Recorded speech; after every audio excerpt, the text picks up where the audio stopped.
Hey guys, tonight we're slipping into a kitchen that smells of burnt crust and spiced dreams. Picture this. You're standing beside a fire that's way too close to your face, a heavy wooden table in front of you, and a slab of dough that might be your only shot at not getting scolded by the head cook. There's flour in your hair, soot on your sleeves, and someone just dropped a bowl of eggs. Again. Welcome to the back rooms of a medieval manor's kitchen. Part battlefield, part bakery, and always chaotic.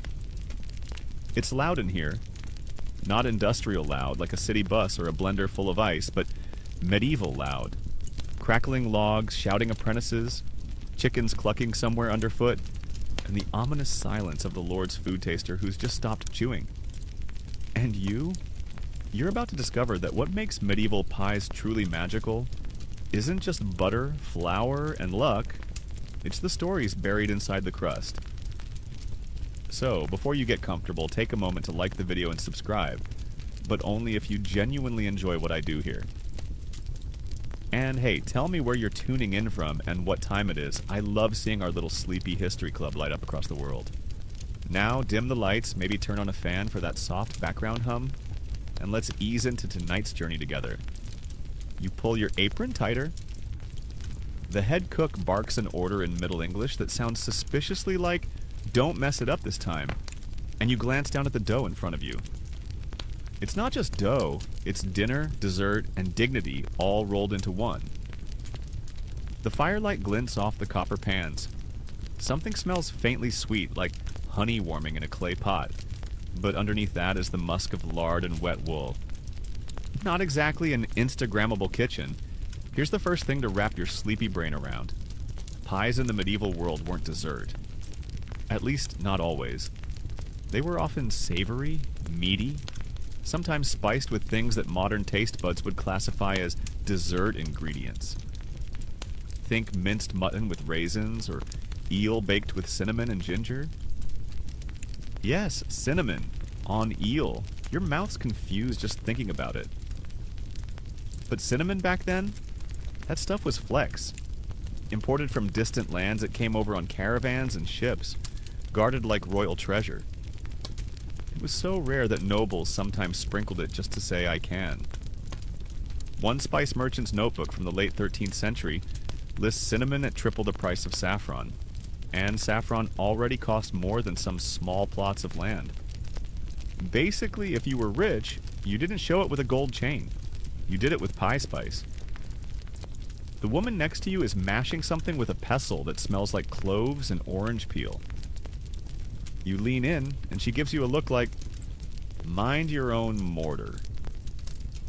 She's making a filling, probably for one of the show-off pies that'll be served at the high table, stuffed with pigeon, apple, pepper, and a dash of something labeled powder deuce. No one quite agrees on what that meant, by the way. Historians still argue whether it was a standard spice mix like today's pumpkin spice, or just a vague label meaning whatever sweet-smelling stuff you've got left. Here's a wild fact to drift off with. Sometimes medieval cooks added sugar to savory pies just to fake you out. It wasn't dessert, it was deception. You'd bite in expecting honeyed fruit, and boom. Surprise! Pork and eggs. It's the Middle Ages version of a prank pie. And sugar? Forget your pantry stash. Medieval sugar came in rough, tan-colored cones called sugar loaves, and had to be chiseled apart like rock. Only the wealthiest kitchens had enough sugar to sweeten entire pies. Most people settled for honey or dried fruits for that hint of sweetness. You glance toward the back of the kitchen where the fire's hottest. A squat little oven, brick-lined and soot-scarred, holds the secrets of the day. A boy opens it with an iron hook, and the smell that hits you is something between Christmas and burning shoes. Overcooked again?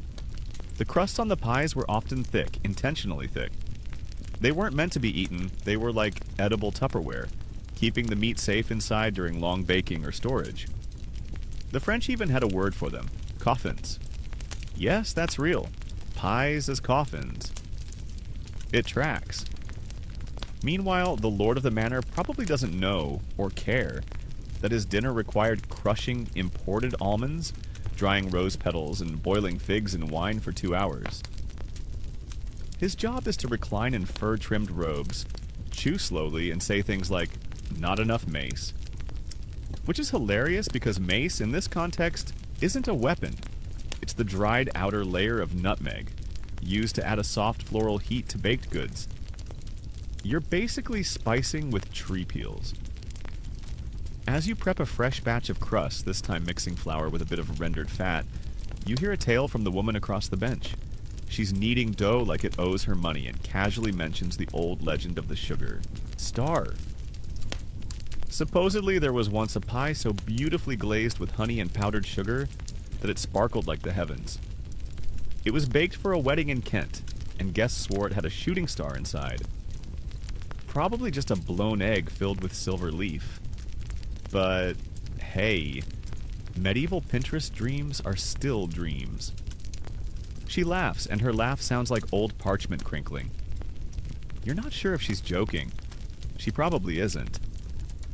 The kitchen's hot. Your arms are flour-streaked. Someone just dropped a sack of caraway seeds, and it's raining tiny, sharp smells. There's rhythm in the chaos, though. Wooden spoons clack, knives scrape, dough thuds against the table. You're not just baking, you're building history. One strange, spiced pastry at a time. Somewhere behind you, someone sings a little rhyme, while layering prunes into a tart. Clothes for the lover, mace for the fight, sweet is the pie that bakes through the night. You hum along even though you don't know the tune. There's magic in this kitchen. Not the wand-waving kind, but the kind that happens when you turn things from distant lands. Saffron from Persia, sugar from Cyprus, pepper from India, into something warm, flaky, and oddly satisfying. Outside, the manor's great hall is filling with laughter. Soon the pies will be served, one with a pastry crown molded on top, another shaped like a hedgehog for no reason except that the cook could. That one's your favorite, and it's got quince inside, mashed and spiced until it tastes like jam from a fairy tale. You sit back, the fire warming your face, the smell of nutmeg drifting under your nose. You've made it through the first round, and you didn't even burn the crust. One pie down, 14 to go. You wipe your hands on your apron, though at this point it's mostly symbolic. The flour's already claimed your sleeves, your hair, and a good bit of your soul. You reach for the thick, stiff dough resting on the board in front of you. It's not the kind of dough that makes flaky croissants or tender pastries. It's the kind of dough that could survive a catapult launch. And that's by design. See, in the medieval world, the pie crust wasn't always food. Sometimes it was pure architecture. A protective barrier between the wild world and whatever soft, squishy thing the cook had decided to shove inside. They called it a coffin, remember? And in many cases, they treated it exactly like one. A container, not a treat. You press down with your knuckles, the dough barely giving way. It's made from coarse flour, water, and beef drippings. Lard if you're lucky. Butter's too fancy for this kind of project. The result is dense, dry, and utterly inedible unless you're very hungry or extremely drunk. But here's the genius. These crusts were tough enough to hold their shape for hours, even days, and acted like medieval Tupperware. Travelers would carry meat pies wrapped in linen, letting the crust act as both preservation method and portable lunchbox. You wouldn't eat the shell, you'd toss it or give it to beggars, or more darkly, to prisoners. Yes, crusts from noble tables often ended up in dungeons. The rich ate the fillings, the poor gnawed on the leftovers. That's not a metaphor, that's Tuesday. Your arms ache from the kneading. Across the kitchen, a younger apprentice is making a mess of things, trying to roll out a crust while holding the pin like a sword. The head cook swoops in and corrects him with a thump to the back of the head, and a muttered prayer to Saint Honoré, patron saint of bakers. You whisper an apology to the dough. You're starting over. Here's where it gets fun. Crusts didn't just protect the pie, they also protected the eater.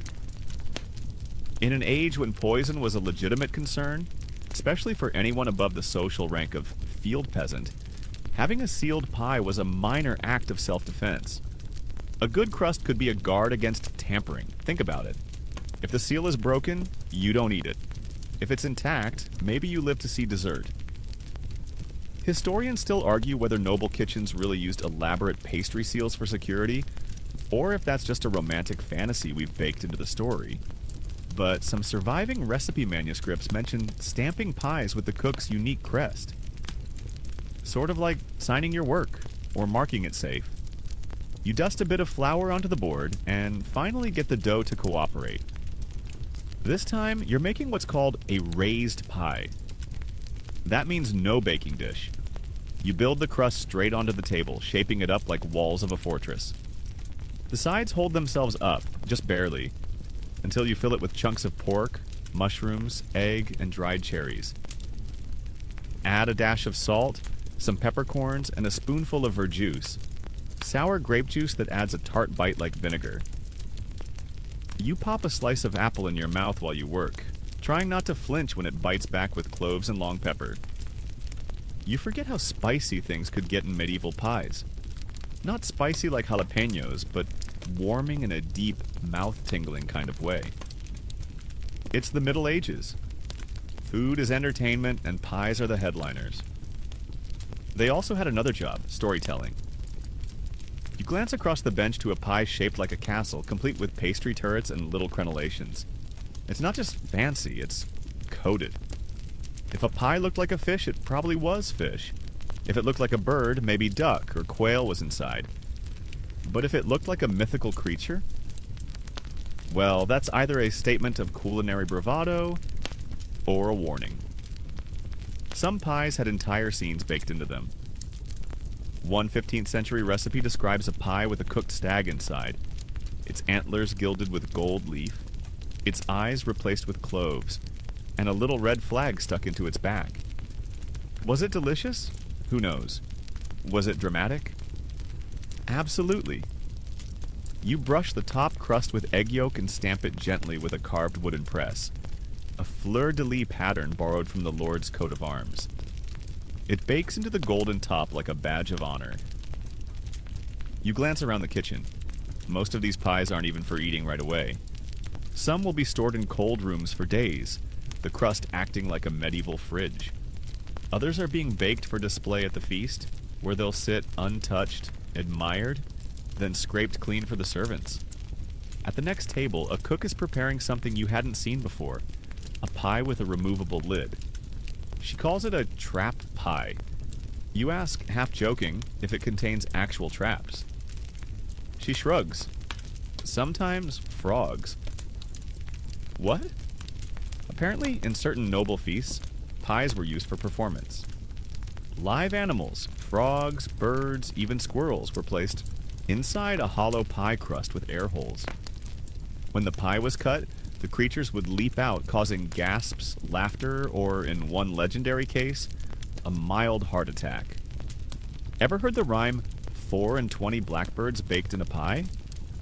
Yeah, not a metaphor. Historians still argue whether that rhyme reflects common practice or was a one-off stunt. But enough cookbooks reference the trick that it's clear. At least a few cooks like to play with their food. You imagine serving that to a banquet now. Surprise! It's not gluten-free. Also, it's alive. Back in the kitchen, the crusts are starting to brown. You pull your pie from the oven with heavy gloves, setting it down next to a tray of smaller pastries called chewits. They're tiny, handheld pies. Think of medieval Hot Pockets, but filled with spiced veal and currants. One version even has almonds mashed into a paste and layered under fish, which sounds terrible until you remember. This is a world without refrigeration, and anything that masks flavor is a bonus. You bite into a test one, nearly cracking a tooth. Still too hard. The cook shrugs. It'll soften by supper. You're not so sure. That crust could break a knight's helmet. Still, there's pride in it, even the inedible bits. There's a whole section of pie making that involves not eating. Pies as displays, pies as jokes, pies as puzzles. Later, someone will crack open a crust and find a small pouch inside. A message, a charm, a ring. The pastry was just the envelope. Somewhere in the manor, bells ring. calling people to wash and dress for the evening meal. The head cook gestures to the remaining pies, nods, and says something approving. You're not fluent in his accent, but the smile is universal. You stack the crust trimmings into a bowl for the pigs, wipe your hands again, and sneak one more bite of that ridiculous veal chew-it almond thing. It's weirdly good. The kitchen smells now of meat and spice, a hint of char, and something sweet baking at the far hearth. Probably the cook's favorite, a cherry and marrow tart. Yes, marrow from bones, a silky fat used like butter. You're not shocked anymore, you're just hungry and a little proud. You helped build a fortress, one that holds dinner, and a secret or two. The bells are still echoing when you step into the grand hall to deliver your pie. It's a massive room with stone walls that breathe cold, hung with faded tapestries, their threads worn but proud. Scenes of hunting, battles, saints, and one rather unsettling image of a unicorn being cooked in a cauldron. Medieval taste and decor, much like their pies, veers sharply between wonder and, wait, what? You balance the raised pie on a pewter platter, its crust golden and hard like a knight's armor. It's heavy, and you're praying it doesn't slide off mid-step. The hall is buzzing with anticipation. Long oak tables stretching like rivers, nobles wrapped in velvet and fur, fingers heavy with rings, goblets of spiced wine already half drunk. Musicians are tuning their lutes, and someone is definitely laughing too loud for how early in the night it is. Then comes the hush. Not a total silence, just a dip in the noise, like the crowd drawing breath all at once. Because the next course is arriving, and it's not your pork pie with mushrooms. Oh no, that's solid, reliable, respectable. But this is the bird pie. You're not ready. 4 servants enter carrying what looks like a small table, but it's actually a colossal pie crust, roughly the size of a modern car tire, balanced carefully on a wooden tray. It's sealed tightly, glazed to a high sheen, and decorated with pastry leaves and tiny dough swans. Everyone watches. The musicians stop. Even the dogs by the fire stand up. And then it moves. A subtle twitch. A ripple in the golden dome. A hand reaches forward, slices open the crust, and boom. An explosion of feathers and flapping as several live birds erupt from the center of the pie. Yes, live. Trapped inside a hollow chamber under the crust, with enough air to breathe and just enough madness to make a scene. The ladies squeal, the men chuckle, the birds flap up toward the rafters and nest in the beams, where they will probably poop dramatically during dessert. You, like everyone else, are stunned, and secretly delighted. 4 and 20 blackbirds baked in a pie. You thought it was just a rhyme, but here it is, flapping around your head in all its ridiculous pecking glory. Historians still argue whether these bird pies were a real tradition or more of a party trick for the ultra-rich. But there are at least 2 cookbooks from the late 14th century that explain how to make one. Bake the crust empty, carefully cut a hidden chamber into the base, insert birds or frogs or mice, yes, mice, and then seal it again with soft dough. It's part spectacle, part showmanship, and a generous splash of what modern foodies might call theater of dining. This is the medieval version of molecular gastronomy. Only instead of foam and nitrogen, you get pigeons. The pie's not even meant to be eaten. It's a course of delight, an edible prank. And don't worry, after the birds make their escape, a second, smaller pie is brought out. One you can actually chew without risking avian flu. You're handed a plate with a neat wedge of what smells like pigeon, prunes, and ginger. You dig in, cautiously. It's rich, dark, and heavily spiced. A bit sweet, a bit peppery. Not bad. Certainly better than the crusty fortresses back in the kitchen. Seated beside you is a clerk who's far too excited about bird pies. He leans over and whispers, "Last year, they put a small boy in the pie." You choke slightly. He nods with glee. He popped out playing a flute. You're 80% sure he's exaggerating, but also only 80%. In the medieval mind, food and theater weren't separate. Meals were occasions. And pies? Pies were props. If you couldn't afford dancing bears or flame-throwing monks, yes, that happened, you made do with pastry.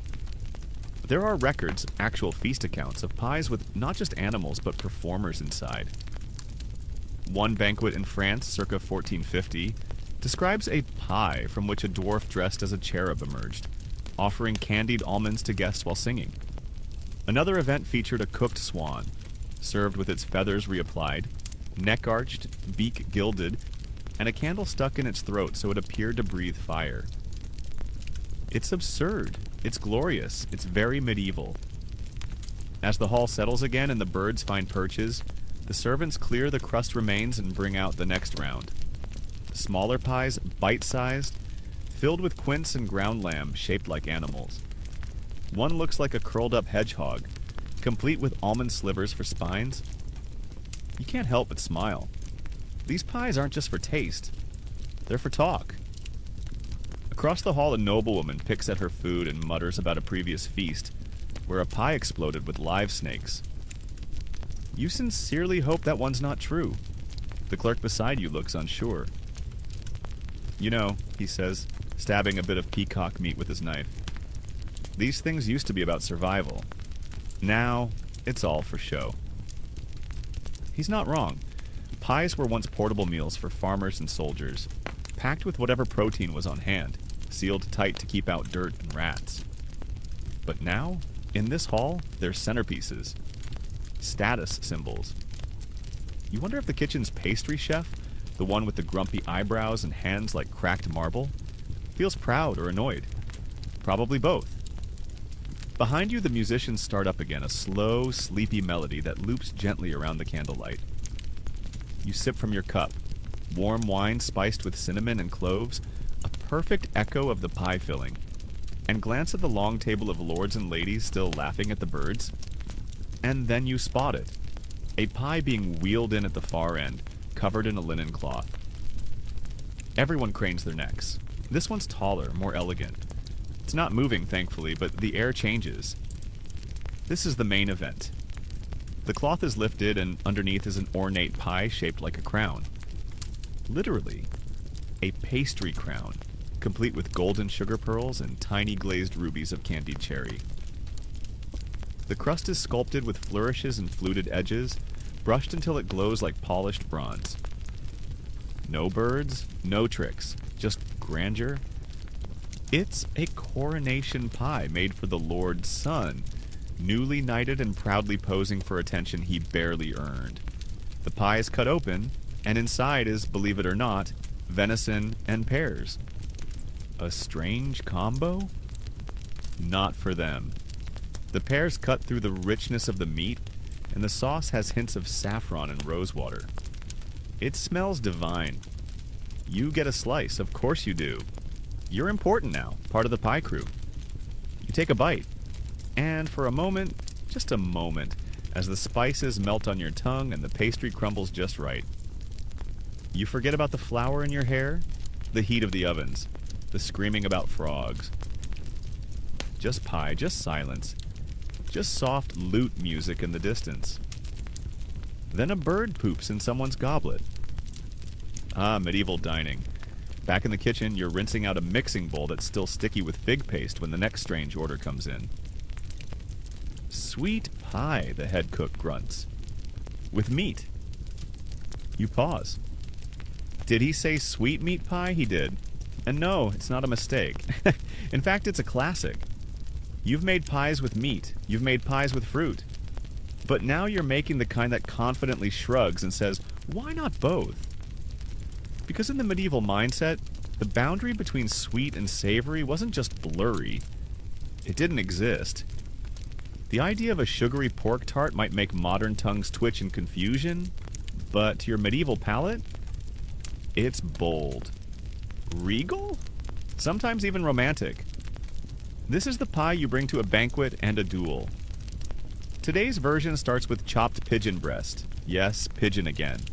Mixed with chopped dates, raisins, boiled eggs, crushed almonds, parsley, and ginger. You stare at the pile, of ingredients, wondering if the cook is playing some elaborate joke. He's not. He starts talking while chopping. Helps the digestion, he mutters, referring to the ginger.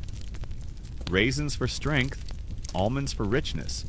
Pigeon because it's Tuesday. You wonder if there's a pigeon schedule. You don't ask. You help him stir the mixture, watching as the sticky mass begins to glisten. Then he reaches for a small pot and spoons out something golden and strange. Marrow. Rendered from beef bones, it's soft, fatty, and prized in the medieval kitchen, like avocado toast at a Brooklyn brunch cafe.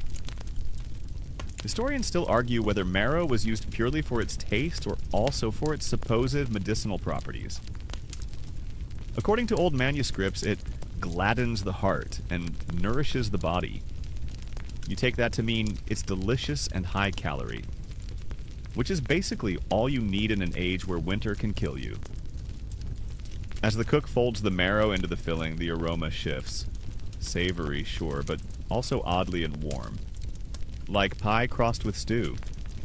You roll the crust, trying not to think too hard about how many pigeons were sacrificed for this dish. The dough is thinner this time, meant to be eaten along with the pie, not just serve as a protective casing.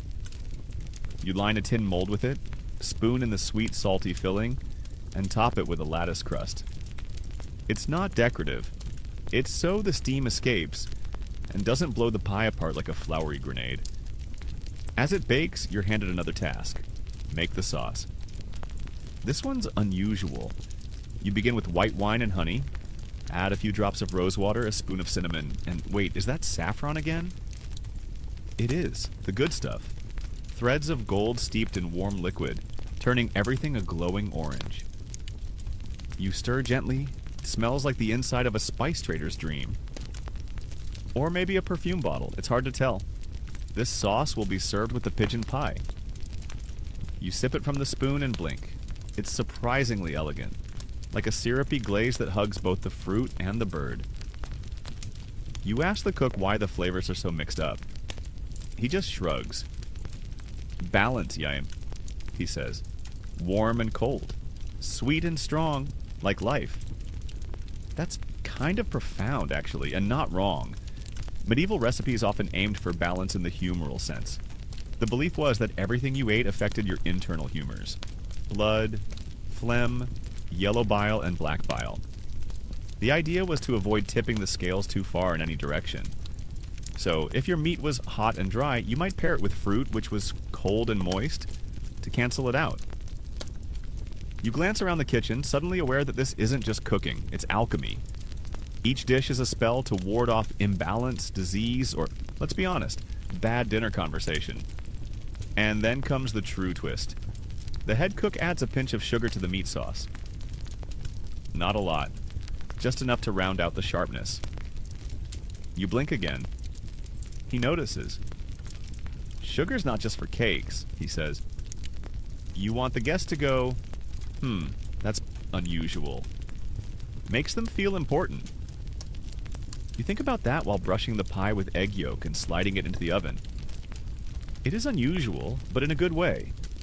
It's layered, unexpected. Like a lullaby with bagpipes. Or flirting with someone while discussing church tithes. Sweet and meat wasn't limited to pies either.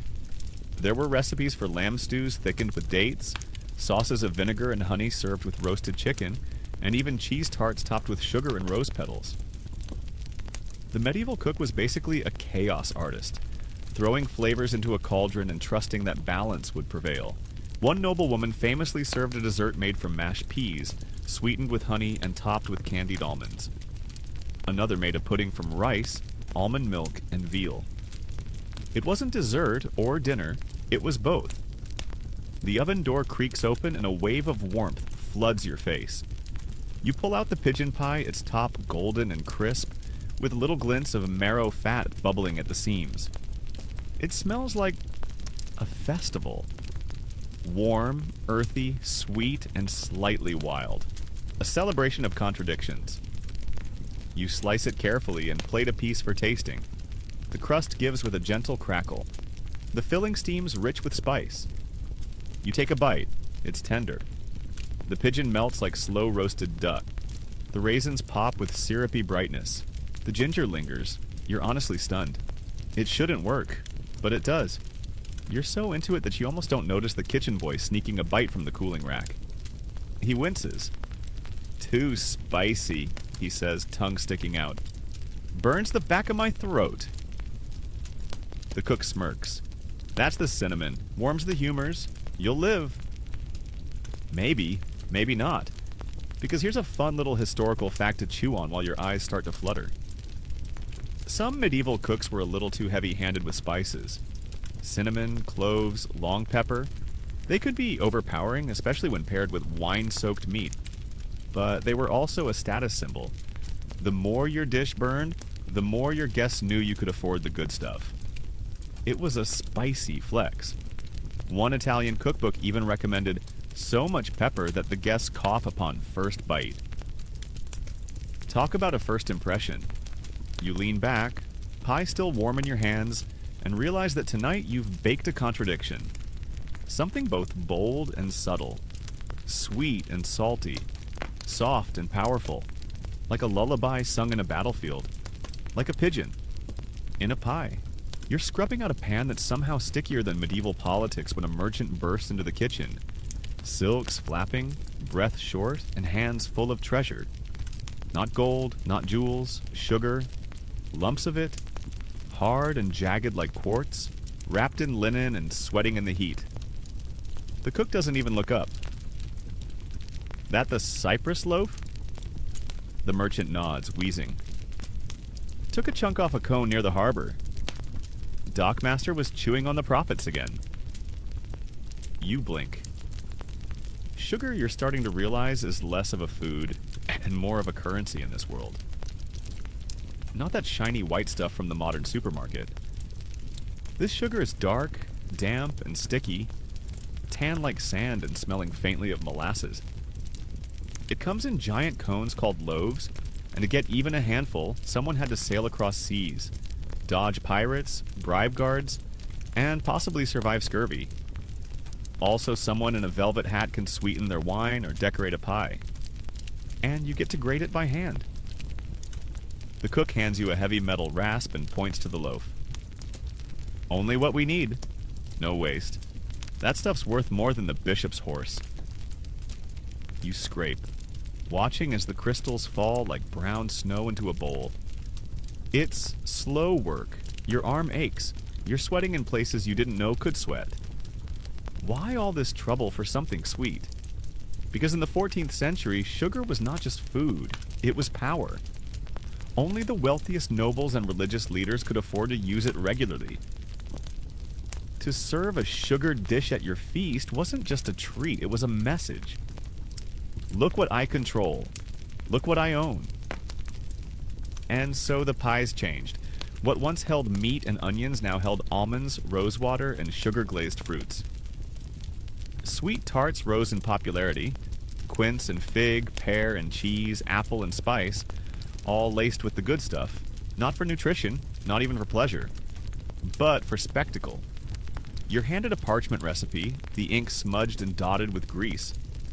It calls for pine nuts, soaked raisins, candied orange peel, and boiled wine thickened with sugar until it becomes syrupy. Then poured over baked apples and sprinkled with powdered ginger. You read it 3 times to be sure you're not hallucinating. Nope. That's the dish.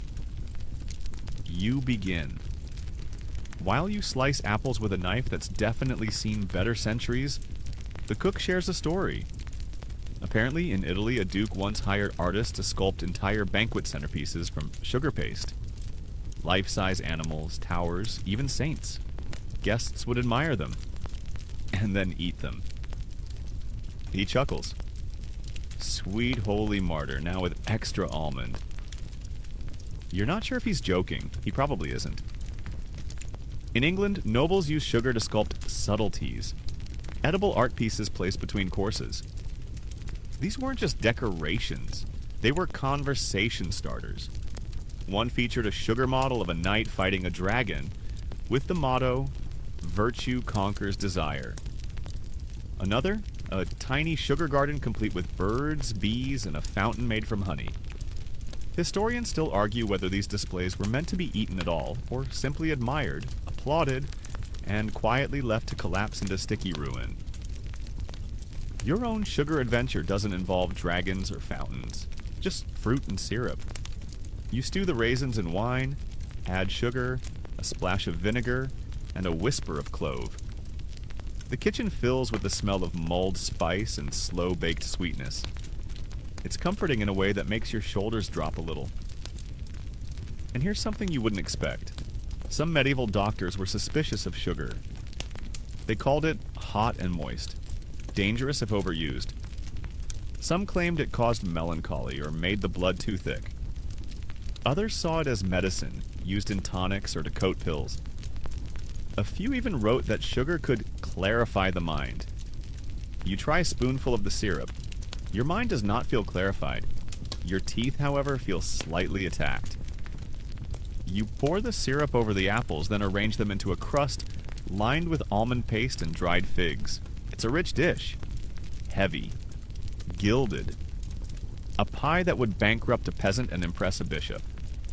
You brush the top with a bit of saffron glaze, because of course you do, and pop it into the oven.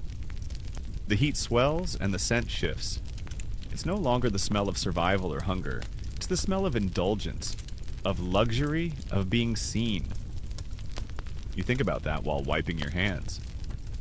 The medieval world was obsessed with showing rank. Everything, clothing, jewelry, even the way you cut your bread, was a signal. And sugar? That was the flashiest signal of all. In France, one noble family served a custard tart with so much sugar it formed a crystalline crust that guests had to tap with their knives to break. In Spain, royal cooks experimented with sugar to make marzipan sculptures of hunting dogs and horses.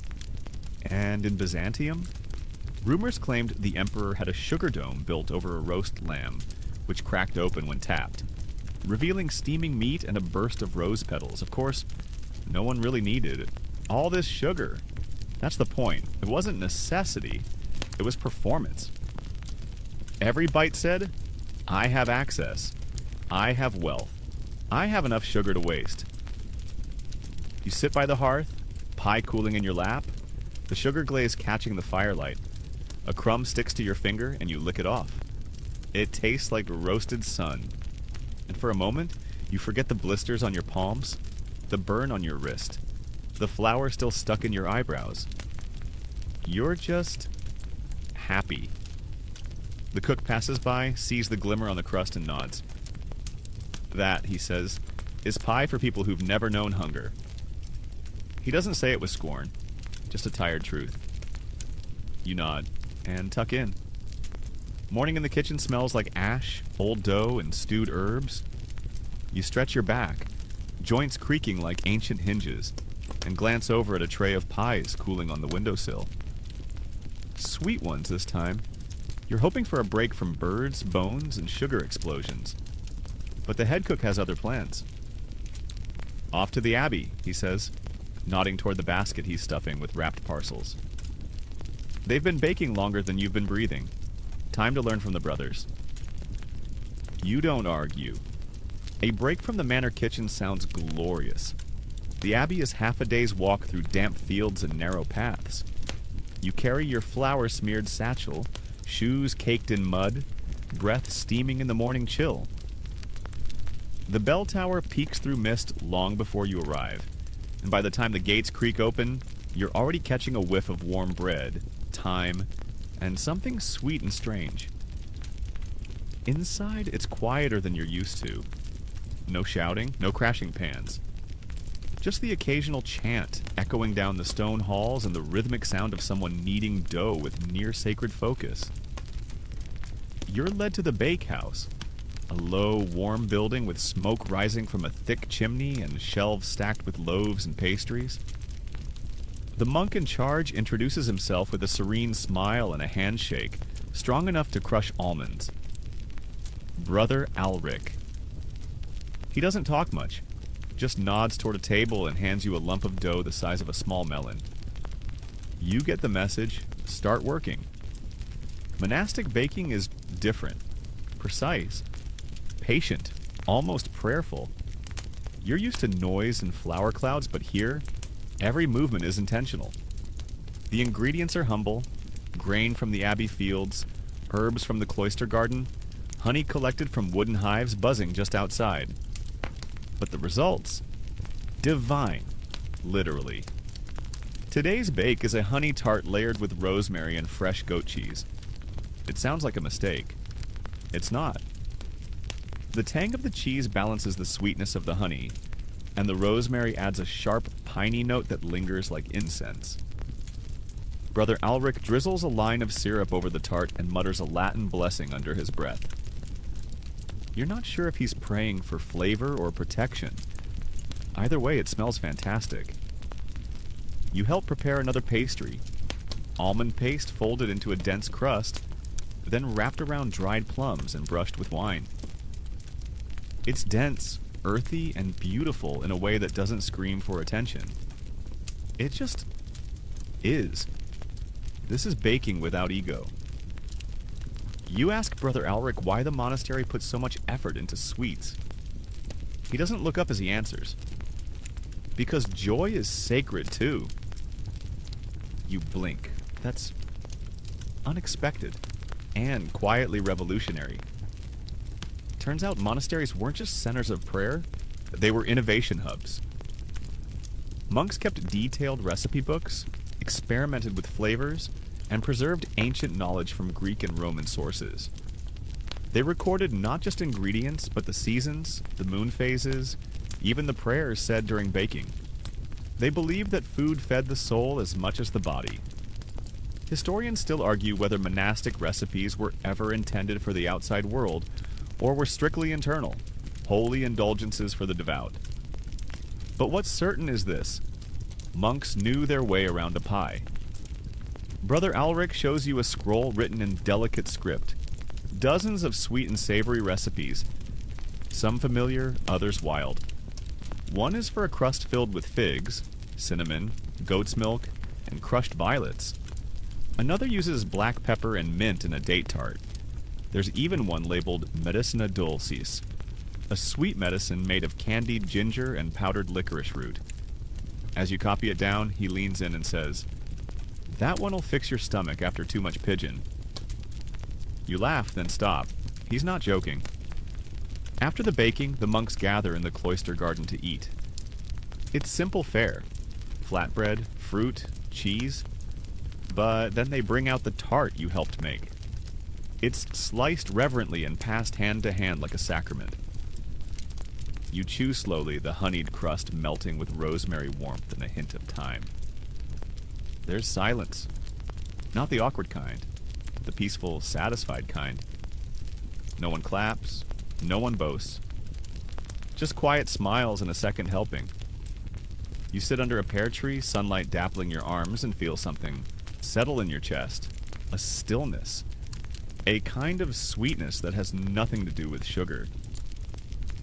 You think back to the manor kitchen, the chaos, the showmanship, the pies full of birds and blood and spice explosions. They were fun, wild, impressive. But this is what pie tastes like when it's made for grace, not glory. Later, as the sun begins to dip and you pack your satchel to leave, Brother Alric hands you a cloth-wrapped parcel.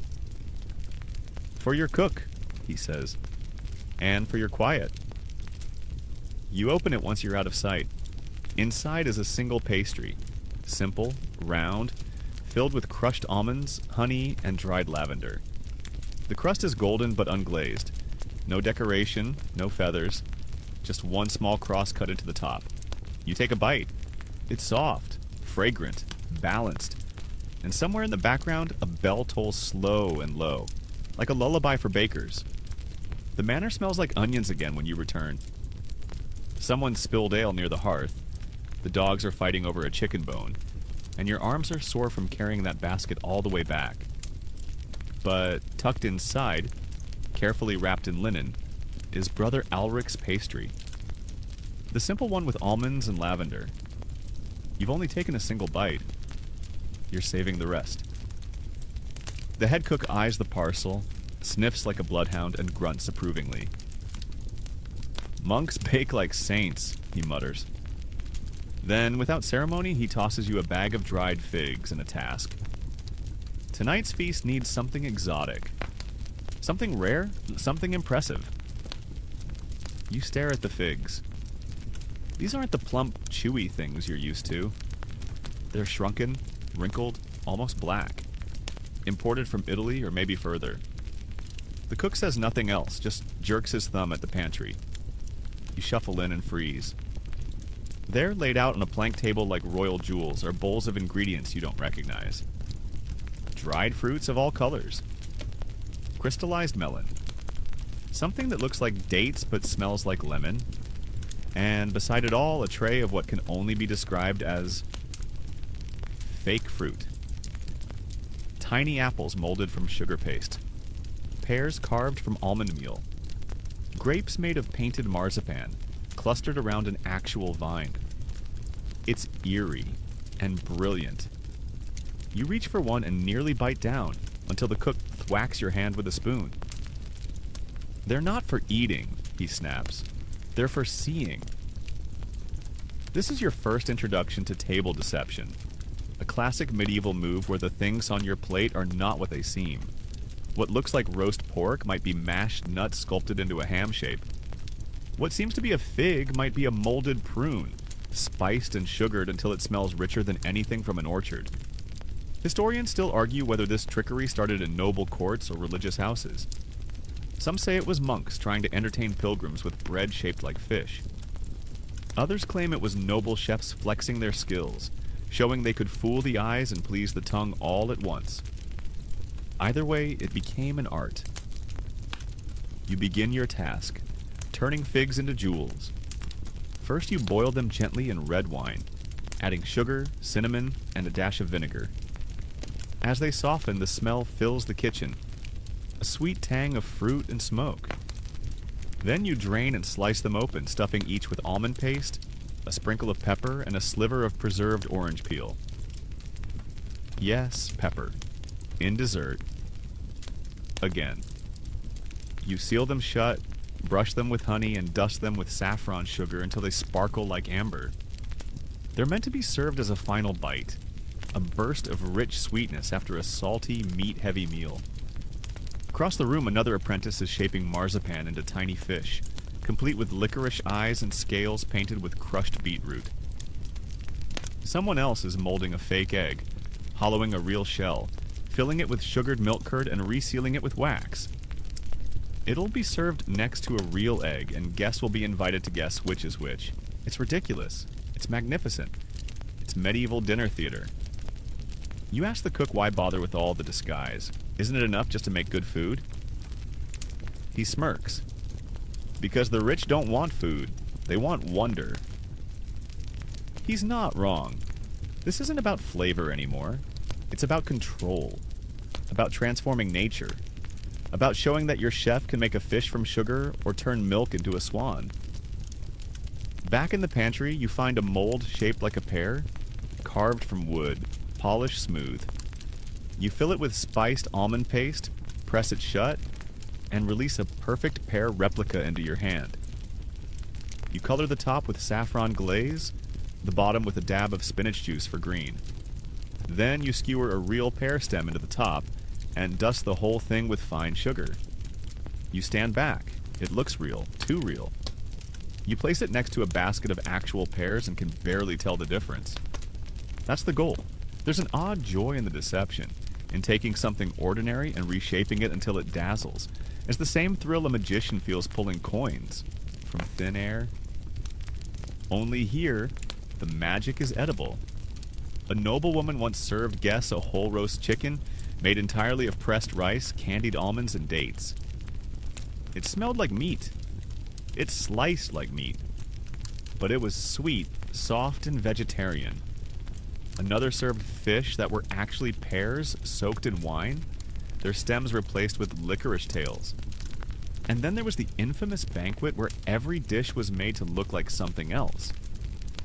Meat pies that were actually fruit tarts. Fruit tarts that were actually meat pies.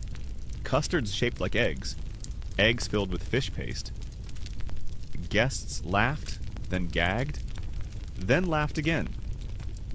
Your figs are ready now, glazed, stuffed, and slightly absurd.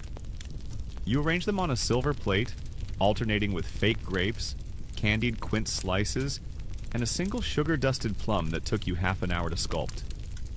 The head cook eyes your work, sniffs once, and surprised nods. "These'll shut 'em up," he says. That night, you get to sneak into the feast, hovering near the kitchen doors as the sweets are brought out. Nobles gasp.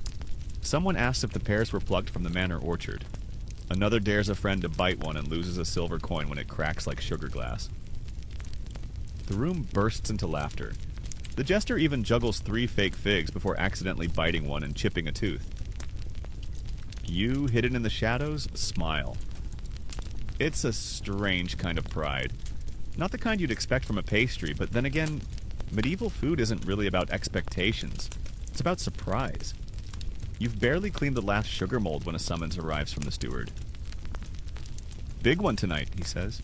"For the young lord's crowning day, the kind of feast people whisper about for years." You're handed a rolled parchment sealed with wax. A recipe? A poem? Nope. It's an architectural diagram of a pie. You blink. This isn't food. It's a construction project. The blueprint shows a multi-layered behemoth. A pastry base the size of a small shield, layered with meat, fruit, spice, and because why not, a whole roast bird inside. And not just any bird. A peacock. Feathered, painted, crowned. You stare in silence. The cook grins without joy. We start at dawn, and you do. The day begins with chopping. Dried cherries, dates, figs, chunks of venison, pears soaked in clove-spiced wine, minced herbs, shaved almonds, and so many egg yolks you begin to feel like you're living inside a giant omelet. The base crust is raised by hand, no mold, no dish, just brute strength and dough thick enough to support a cathedral. It's hot water crust, scalded into submission, then shaped like a drum. It holds its form like a fortress wall. As the others roll and fill layers, your task is the centerpiece. The peacock. The bird is already roasted, bones intact, head lifted high. Its neck is stiff, beak slightly open. It smells regal. The meat glistens, basted in saffron and butter. But it's the next step that leaves your modern mind spinning. They bring out a cloth bundle and unwrap its original feathers. Preserved. Brilliant. Iridescent blue and green with eyes that seem almost alive. With surgical precision, the cook redresses the roasted bird in its plumage, pinning the skin to the meat like a bizarre taxidermy meets catering project. It looks like it could strut off the table at any moment and demand better wine. Then he gilds the beak with gold leaf and places a tiny sugar crown atop the bird's head. It's not a meal, it's a statement. Medieval lords didn't just eat to survive, they feasted to proclaim. A peacock in a pie was more than luxury. It was pageantry, dominance, proof that you had power over nature, resources, and your own mortality. Historians still argue whether these pies were truly eaten or mostly admired. Some suggest the birds were brought in just for show, replaced later by simpler fare. Others say the meat was divided up and given to favored guests or even the poor, as a twisted act of noblesse oblige. But in this hall, it will be served. You lower the peacock gently into the crust's final layer, nestling it among sweetened rice and egg custard. The head peeks through a pastry arch as if the bird is emerging from a palace gate. You brush the crust with egg yolk, decorate it with carved roses and pastry chains, and sprinkle it all with crushed rock sugar. Then you pray it doesn't collapse. It's baked in stages, rotating between ovens. Your arms ache from lifting, your eyes burn from the smoke. But when the final round ends and the pie is lifted, carefully, reverently, it holds. Barely. You step back and look at your work. It's absurd. It's glorious. It's medieval Michelin star madness. The pie is escorted into the great hall by 4 servants with arms like tree trunks. Musicians play a slow, dramatic tune. The nobles fall silent. Even the jester shuts up. The pie is placed on the Lord's table. A moment passes. Then slowly the steward cuts open the crust, revealing the layers of meat, fruit, and the royal bird, still standing like some pastry phoenix reborn. The hall erupts. Applause. Shouts. Goblets slam to tables. One knight wipes away a tear. A scribe nearby sketches the scene for future bragging. A minstrel composes a short song on the spot, rhyming peacock with shock and the cock of the clock. It's terrible. It doesn't matter. You watch from behind the door, and in that moment you realize this isn't just food. This is ceremony. It's not just about taste, it's about spectacle, ritual, memory. The medieval feast is a theater of identity. The dishes declare lineage, wealth, even politics. One lord served a pie containing symbols of each of his estates. Lamb for the hills, fish for the riverlands, honey for the beekeepers. Another inserted written poems into hollowed crust to be discovered by romantic guests. And once in France, a noble family served a pie with a live child inside. Yes, a child. He popped out, recited a poem, and then was put back inside for dessert. You're 90% sure that one's exaggerated, but not completely. Back in the kitchen, the head cook lifts his mug in salute. To pies that shake the world, he says. You clink your cup. And in your hands? A tiny leftover pastry, almond, orange zest, saffron glaze. You take a bite. It's quiet here, away from the fanfare. But you helped build the magic. One crust at a time. The feast is over, and the kitchen is, briefly, still. Pans lean against walls like exhausted soldiers. The hearth glows low and red, and someone has fallen asleep on a sack of flour. You don't blame them, but there's no rest for the flour-streaked.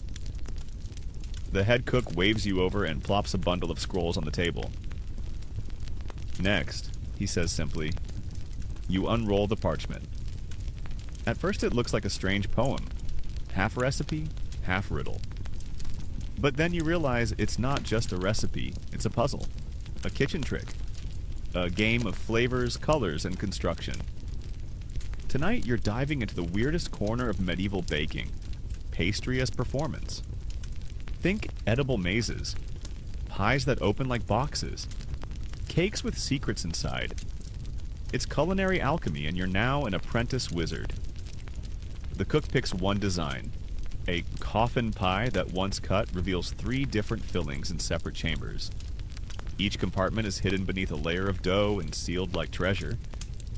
One holds minced mutton with sage and cloves. Another custard with rosewater and saffron. The third, dried apple and smoked eel. Yes, eel. You flinch. The cook just shrugs. It's all about surprise. The crust must be thick enough to support the weight, but not so thick it can't be cut cleanly. You work slowly, building walls inside the pie-like rooms in a house. A pastry fortress. Each section marked with a different decoration. 1 rose, 1 leaf, 1 twisted rope. The top goes on last, and you cut small vents shaped like stars. Not for style, okay, also for style, but mostly to let the fillings breathe during baking. Otherwise, one good puff of steam could turn your pastry masterpiece into a floury bomb. While it bakes, you explore some of the other kitchen secrets. The assistant baker is assembling a pie in the shape of a fish. Not with fish, as a fish. The crust is sculpted with scales, the mouth slightly open. Inside, a mix of almond paste and dates, dyed pink with beetroot. When served, the head will crack open to reveal a small sugar pearl. Another apprentice is carving a crust lid into the shape of a castle gate. It'll go on a meat pie with layers stacked like tower floors. Game birds, dried fruit, crushed hazelnuts, and tiny boiled quail eggs. Each bite will tell a story. A bite-sized medieval mystery. You're learning something crucial here.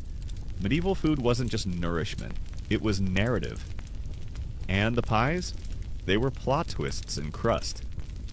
One of the older cooks leans in and tells you about a banquet where a lord served pies filled with painted sugar bees. When opened, the bees swarmed. Tiny pieces of paper folded to spring upward, painted gold and black. It caused a mild panic and a standing ovation. Another tale? A pie that opened to reveal a hollow shell filled with spices and rose petals. As the lid lifted, warm air released the scent, and guests swore the pie had sung to them. Was it a trick of the wine? Maybe, but a clever one. Historians still argue whether these musical pies were real or myth. Some recipes suggest stringing thin wire across the pie's interior, so that when it's opened, tension causes the wires to hum. Others think it was the sizzle of spices on hot fillings that created sound. No one knows for sure, but the legend lives on. Your triple chamber pie is done. You lift it with care. It's heavy, golden, and smells like a fever dream. You slice it open under the cook's watchful eye. It holds 3 perfect wedges. Meat, custard, eel apple surprise. You can't help but grin. The cook just mutters, "Don't serve the eel first," and moves on. Later that night, you get to watch the guests react. The pie is brought to the table. The steward cuts through it like he's opening a treasure chest. First, the meat. Predictable. Safe. They nod, approving. Second, the custard. A pleasant surprise. Spoons appear, smiles follow. Third, the eel.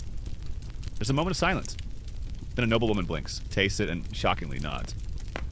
"Unexpected," she says, "but clever." Someone claps.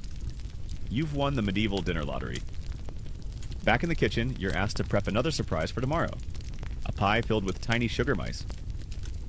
Edible, of course, but shaped to scamper when the lid is removed. You're told to make sure at least one looks like it's winking. You're not even fazed anymore. Because here's the thing. In this world, the kitchen is the stage. The pastry, the performance, the pie crust, that's your curtain. And you? You're not just a baker, you're a storyteller. With flour in your ears and a grin on your face, you start kneading the dough again. This time for a pie shaped like a lute, filled with spiced pears, walnuts, and honey. The strings will be candied lemon peel. If you pluck one just right, it might even twang. Sweet dreams indeed. You've barely wiped the flour from your fingernails when the kitchen door creaks open, and in walks a man with a feather in his hat, and an expression that says, "I'm here to complicate everything." He carries a wax-sealed scroll, a heavy purse, and an attitude that makes you instinctively hide the sugar. "Guild business," he announces, dropping the scroll on the work table with a thud. "Inspection day." You've heard whispers about them, the Bakers Guild. They control everything: flour standards, spice measurements, oven sizes, even pie height in some towns. Mess with the rules, and you don't just lose your kitchen. You could be fined, banned, or, in rare cases, publicly shamed. There's a rumor about a cook forced to wear a giant pie crust around his neck for a week. You pray it's just legend. The cook greets the guild official with forced cheer and gestures toward your station. You suddenly become very interested in aligning your pear slices exactly. The inspector strolls the kitchen like a bored king, occasionally sniffing, tapping crusts, and lifting lids.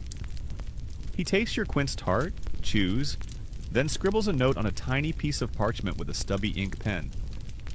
He doesn't look impressed. Or angry, just neutral. You survive the inspection, but not without learning that in medieval kitchens, baking wasn't just about flavor, it was about compliance. And secrecy. The guilds kept tight control over trade secrets. Recipes weren't shared freely. They were guarded like battle plans. Apprentice bakers had to train for years, memorize dozens of spice ratios, and pass tests before earning the right to call themselves master of pies. And heaven help you if you shared a guild recipe with someone outside the city. Historians still argue whether these guild rules helped preserve quality or just stifled innovation. But one thing's clear, if your crust cracked, your shop could close. It was that serious. After the inspector leaves, with a tart tucked mysteriously into his sleeve, the kitchen relaxes. Sort of. The cook sighs. He docked us points for uneven almond grind. You glance at the mortar and pestle. You'd smash those almonds for 40 minutes. Still, you're learning the ropes. Today's challenge is a pie with a hidden message. Not metaphorical, literal.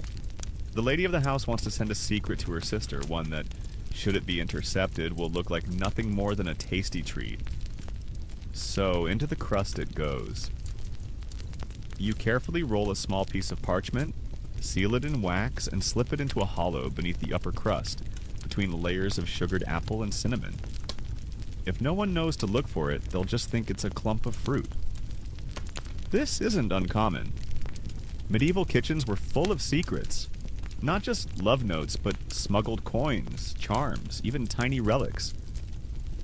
One legend tells of a baker who helped a prisoner escape by hiding a rolled map inside a bread loaf. Another features a pie crust containing a bone carved with a saint's blessing, meant to protect a newborn. There's even a pie referenced in an old letter from an English nobleman to his cook, demanding that the crust not crack, lest the seal be known. No one knows what it was sealing, but that's the point. You finish sealing the message pie and brush the top with egg yolk, tinted with saffron. It looks just like any other tart. You'd never know it contained a secret. The cook pulls you aside.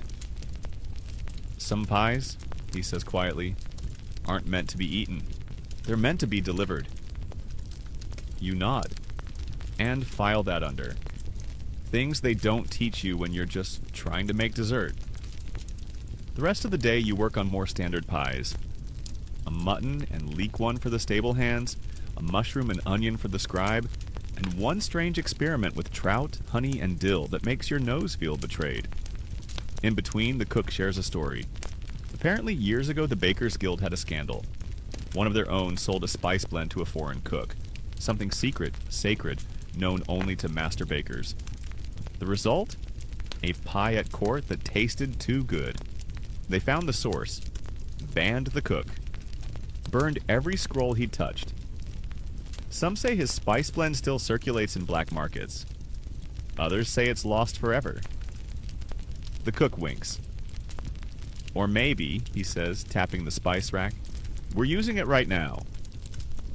You can't tell if he's joking, which seems to be the point. Guild baking, you realize, is a game of layers, not just in the pies, but in everything. Rules, secrets, symbols. Even the shape of the pie could send a message. A round pie? Traditional. Square? For special holy days. Heart-shaped? Obvious.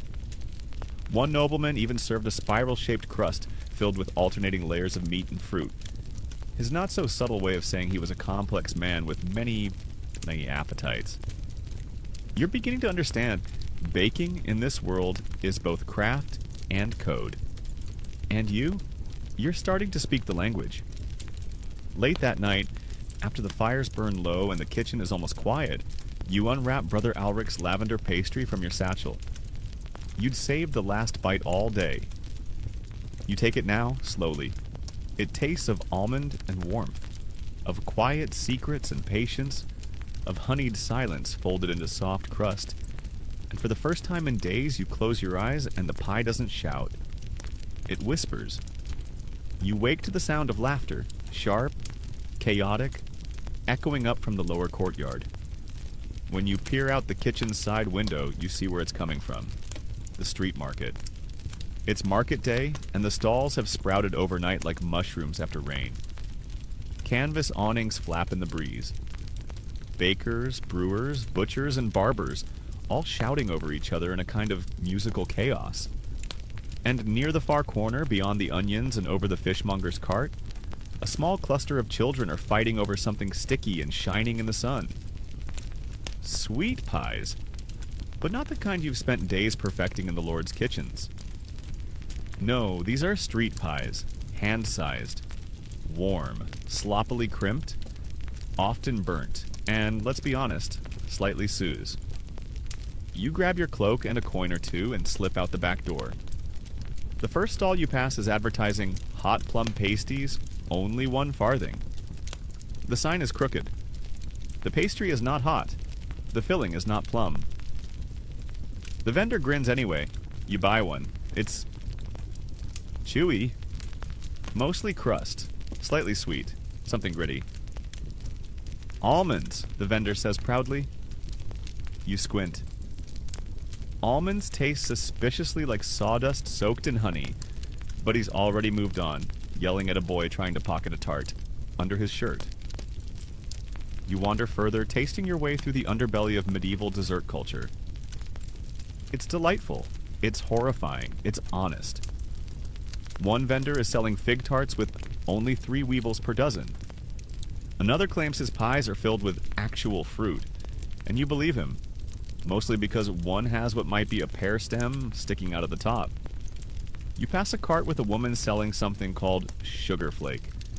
Basically hardened honey spun into delicate shapes, dusted with flour to keep from sticking. Kids are fighting over it. One is crying, another is licking it off his sleeve. You realize something as you chew a lopsided pastry that tastes faintly of thyme and something sour. This is where the magic meets the masses, because not everyone eats in great halls. Not everyone gets pies sculpted into castles or filled with peacocks and moral metaphors. For most people, this is pie.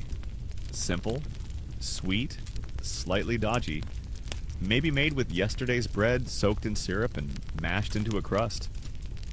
Maybe baked in the ashes because there's no proper oven, but it's theirs.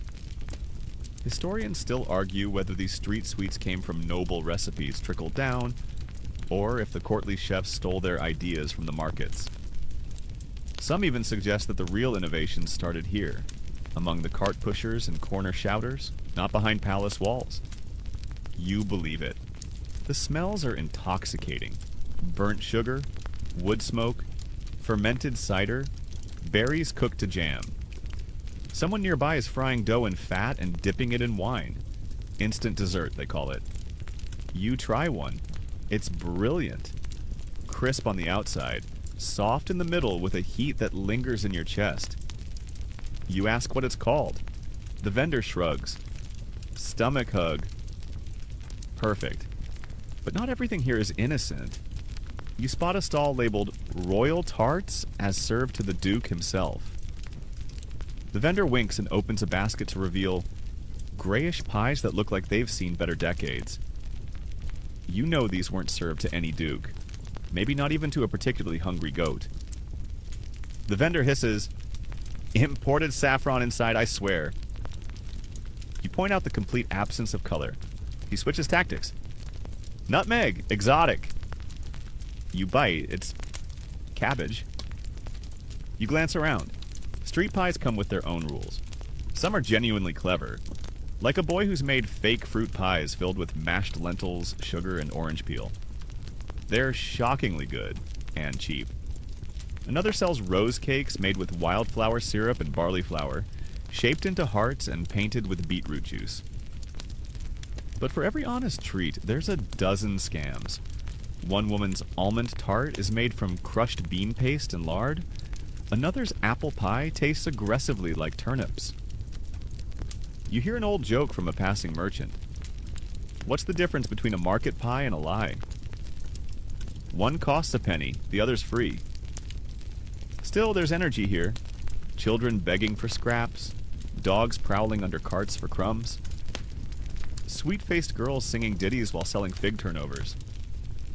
A blind man playing a fiddle, his cup full of sugared walnuts people have tossed in instead of coins.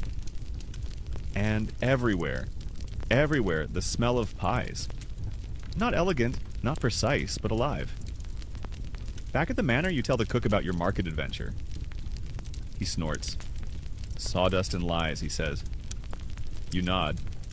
But you add, "Some were surprising." He grumbles, then relents. "Some of the best recipes started down there. Someone just had to steal them and add saffron." He's not wrong.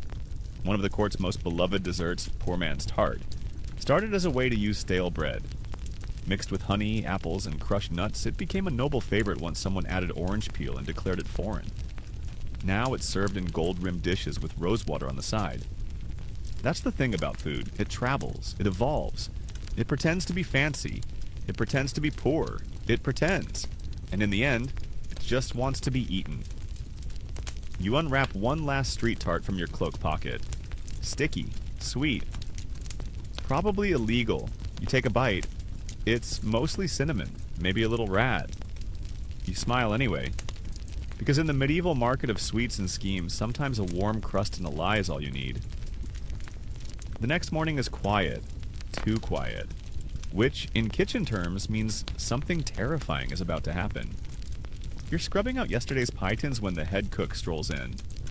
Humming. A sure sign of mischief.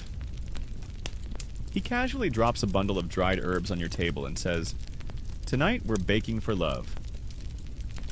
You pause mid-scrub. He gives you a look.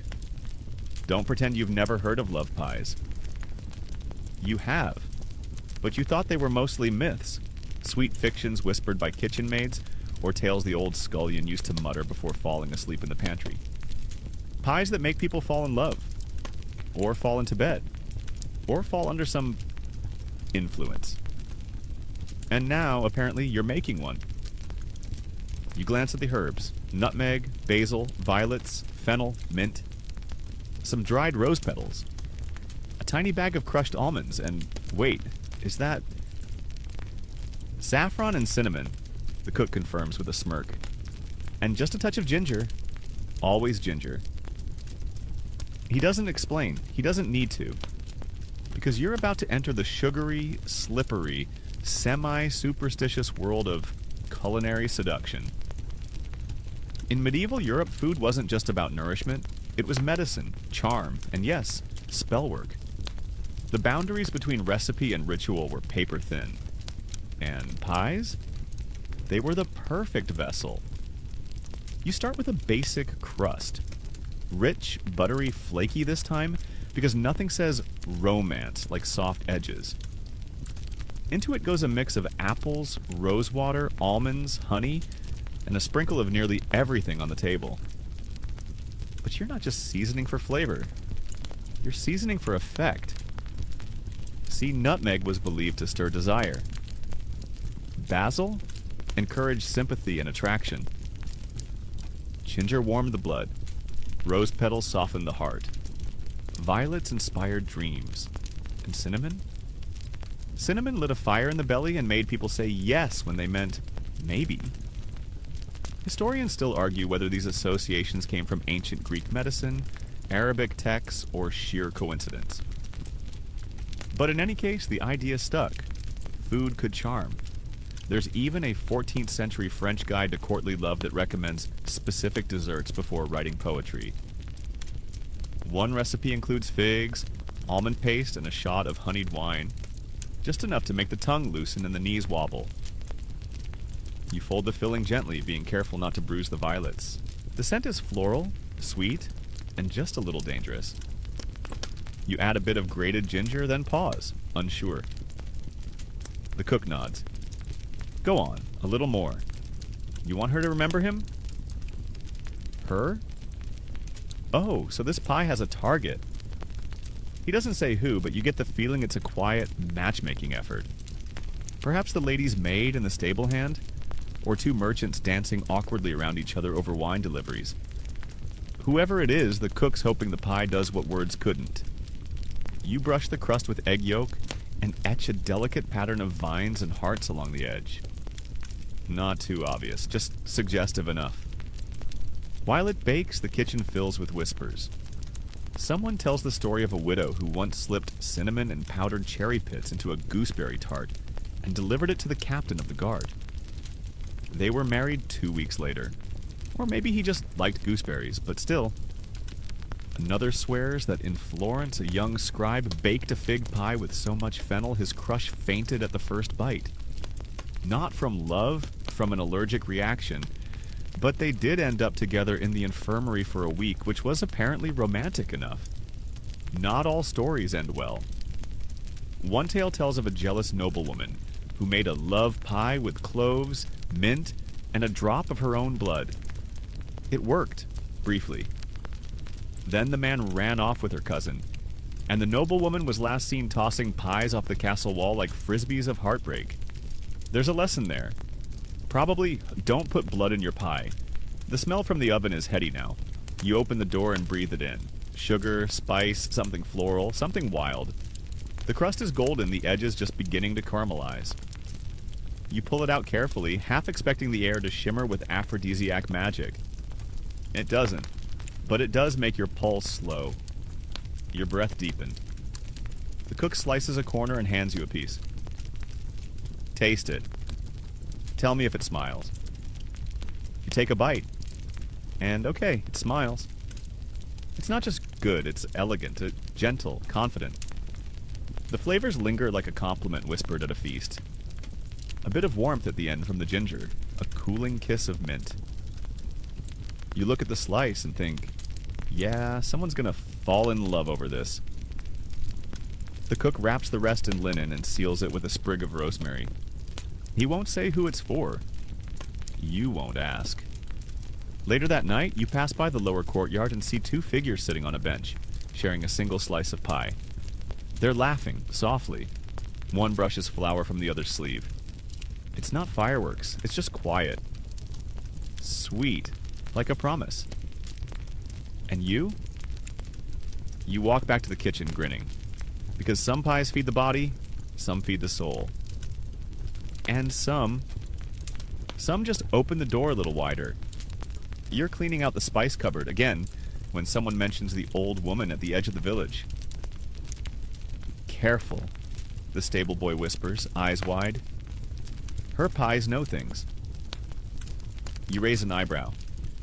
The kitchen witch, the scullery maid adds, like she's sharing state secrets. Lives past the orchard. Bakes with herbs no one names. Talks to dough.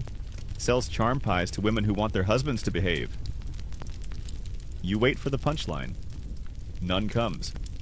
Instead, the cook, who laughs at everything, just nods slowly and says, "She taught me how to stop crusts from cracking." You blink. Wait. She's real? He smirks. Real as burnt custard. Well then, next thing you know, you're carrying a warm bundle of spice cake down a muddy path lined with blackthorn and mushrooms, heart pounding like you're delivering tribute to a dragon. Her cottage is unexpected. Not spooky, not ominous, just old. Cozy, low roof, herbs hanging from the beams. A cat perched in the windowsill, judging you with ancient disdain. The door creaks open before you knock. She's shorter than you imagined, wrinkled but sharp-eyed. Apron dusted in flour, hands still sticky with dough. She wipes them on her skirt and takes the bundle without a word. Then she gestures you inside. The air smells like lavender, dried apple, and a hint of something else. Maybe fennel, maybe secrets. You step in. The room is filled with books, not fancy ones. Not the gold-leafed tomes of the monastery. These are well-worn, hand-bound, stuffed with loose parchment and handwritten notes. Recipes, clearly, but more than that. Observations, diagrams, scribbles in margins. You spot one labeled, Crusts That Breathe. Another, Pies for Crossing Thresholds. She moves like a shadow through her kitchen, tossing herbs into a pot, folding dough without looking. She doesn't speak until she offers you tea. Chamomile, sweetened with honey. It tastes like summer and rain. She finally asks what you want. You hesitate, then blurt, "Why do some pies feel different? Even when the recipe's the same?" She gives you a look that says, "Finally a decent question." And then she answers. "In the old days," she begins, "we didn't separate kitchen from magic. You stirred sunwise to draw in blessings. You salted with the left hand to ward off grief. You spoke softly while folding dough so your anger wouldn't toughen the crust." You stare. She shrugs. "Doesn't mean the pie can cast spells. Just means you do." She shows you one of her recipes. It's half instructions, half poem. If you bake for sorrow, crush the rosemary dry. But if it's love you seek, wet it with tears. You ask if she invented it. She grins. Number pie told me. Right. She shows you her pie molds, wooden carvings with intricate symbols. One has a heart wrapped in vines, another a snake biting its own tail. She explains, symbols matter. Pies feed the eye, the belly, the soul. What you press into them leaves an impression. She pulls a pie from her oven, simple crust, steam curling up like incense. She slices it open, honey, thyme, chopped walnuts, and rose petals. You take a bite.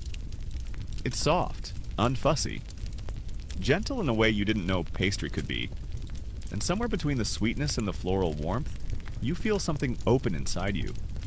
Not magic, not quite, but close. She watches, expression unreadable. Now, she says, you're ready to bake your own story. You nod, still chewing.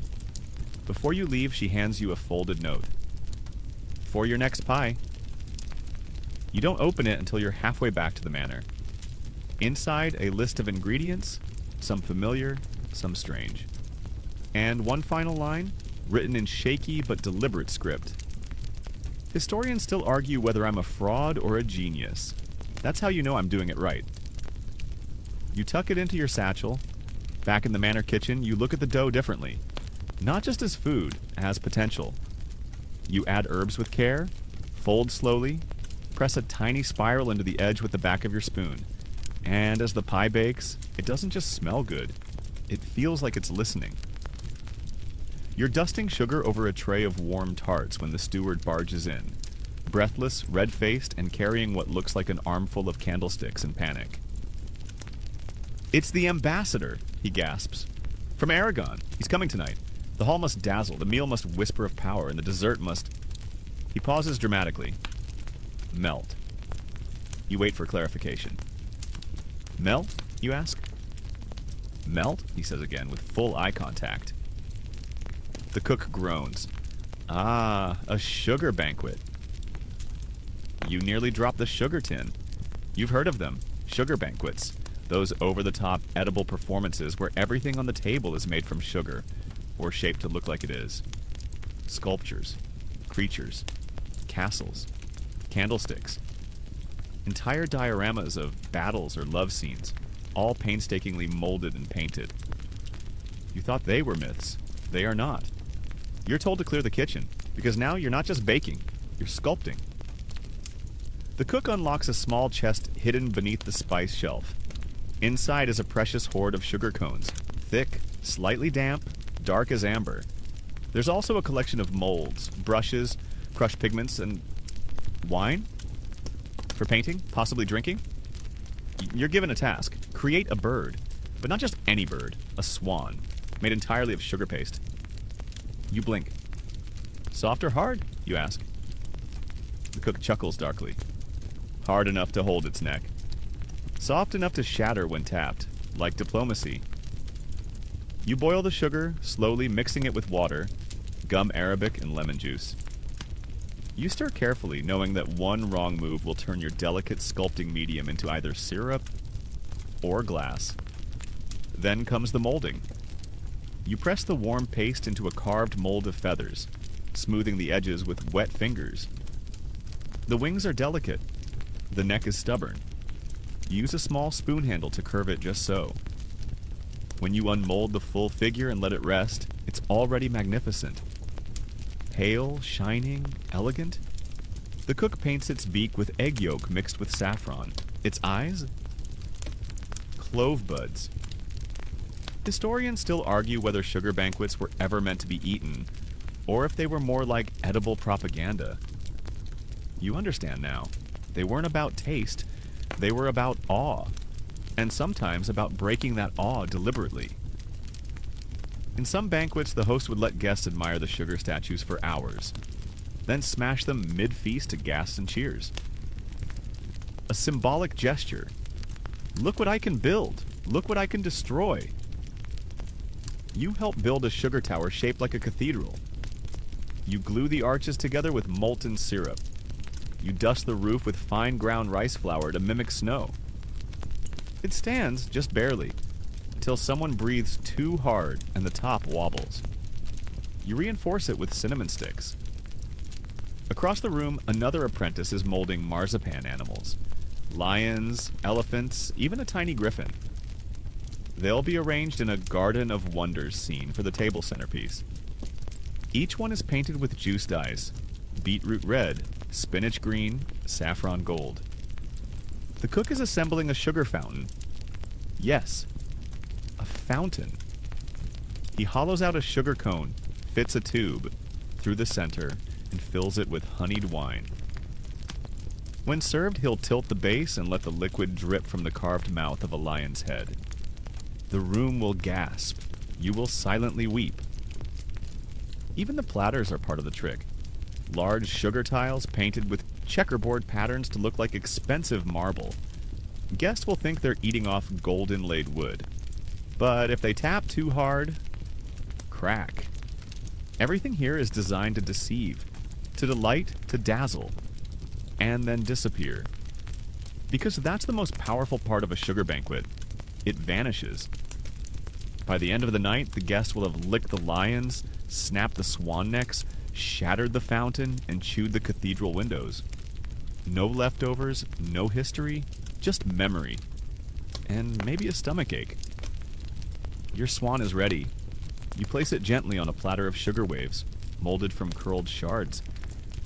It looks like it's gliding. You almost don't want to hand it over. The cook sees your face. He pats your shoulder. Everything sweet dies, he says. But if they remember how it felt, you did it right. The banquet is held under candlelight. The ambassador is seated directly in front of your swan. You watch from the shadows as he leans in, eyes wide, lips parted. Then he gently touches the neck with his spoon. Crack. The swan collapses. Everyone gasps. He tastes the shard, he smiles. You exhale. Later, a page delivers a note to the kitchen. 3 words in careful Aragonese script. The swan sang. You grin. And go back to stirring sugar. The festival fires have died down. The great hall is littered with crumbs, broken crusts, and laughter echoing off stone walls. Someone's still snoring under the table. A half-melted sugar griffin sits headless on a pewter platter. Its wings devoured by diplomats and its tail missing entirely. Probably taken home as a souvenir. And you're still in the kitchen. It's quiet now. Just the soft hiss of coals, the clink of a spoon, and your own heartbeat slowing after weeks of chaos. The last pie has been served, the final tart tasted, the sugar fountain drained dry. And somehow, it's not relief you feel, it's nostalgia. You kneel beside the hearth and rake a few glowing embers into a tight pile. Just enough to bake one last pie. No orders, no ambassadors, no love potions or puppet shows or peacocks in disguise. Just you. You reach for what's left. 2 withered apples, a fistful of crushed almonds, the dregs of a honey pot, a dusting of cinnamon, and half a sheet of pastry dough that someone forgot to cover. It's dry. Cracks at the edges. You wet your fingers, work it back to life. Slowly. Gently. This pie won't dazzle anyone. But it will be yours. You fold in what you've learned. A touch of ginger for warmth. Almonds for memory. Honey for sweetness. Cinnamon for the way it lingers, long after everything else fades. You score the top with a spiral, like the kitchen witch taught you. Press the edges with your thumb. Whisper something soft, not even sure what. It's not magic, but it feels like it. You slide it into the embers. Not a proper oven, just heat and trust. As it bakes, you sit on the hearthstone, letting your thoughts drift like rising steam. You remember the moment your crust held and didn't collapse. The first bite that made someone smile. The boy who proposed after eating your ginger tart. The woman who wept over a sugared fig because it reminded her of her mother. The swan that cracked like music. You remember laughter, panic, burned crusts, near disasters, miracles, You remember stories, because in the end, that's what medieval pastry was, a story you could eat. A moment made real. A memory sealed in flour and fat and fire. The crust darkens. The air fills with that soft, sleepy scent of cooked apples and sugar. The kind of smell that wraps around your ribs and whispers, everything's okay. Lie down. Rest now. You pull the pie from the ashes. Its edges are uneven. The filling has leaked slightly. The crust is burnt in one corner. It is perfect. You sit cross-legged alone in the flickering glow and take a bite. Still warm. Software. Gentle spice. Not too sweet, not too proud. Just enough. You lean back against the hearth wall. Let your shoulders drop. Let your thoughts go quiet. And you think, maybe this is what pie was always meant to be. Not a performance, not a puzzle, not a prize, but a presence. A small warmth at the end of the day. A hand on your back. A breath before sleep. And now, as the last crumbs cool on the plate and the embers settle into silence, you feel the weight of the day easing off your shoulders like an old cloak. Outside, the stars are blinking into place, one by one, behind the tower roofs and chimney smoke. The world has gone soft. Even the dogs have stopped barking. Somewhere in the distance, an owl calls, then silence again. You close your eyes. The kitchen around you fades, not because it's gone, but because it's safe. The flour-dusted table, the spoon still resting on the edge of the bowl, the empty tart shell forgotten in the corner. All of it holds you now, like memory wrapping you in dough. The air smells faintly of cloves. Your breath slows. The stories swirl gently in your mind. The pies with birds. The crust carved with secrets. The sweets that melted under candlelight and left only laughter behind. They're drifting now, like steam curling up toward the beams, carrying whispers from centuries ago. Everything has softened. The fire, the edges, the need to do anything else. You're warm, full, not just in your belly, but in that quiet part of you that loves when things are simple and kind and still. There's nothing else to do tonight, nothing left to prove. You've made it through the feast.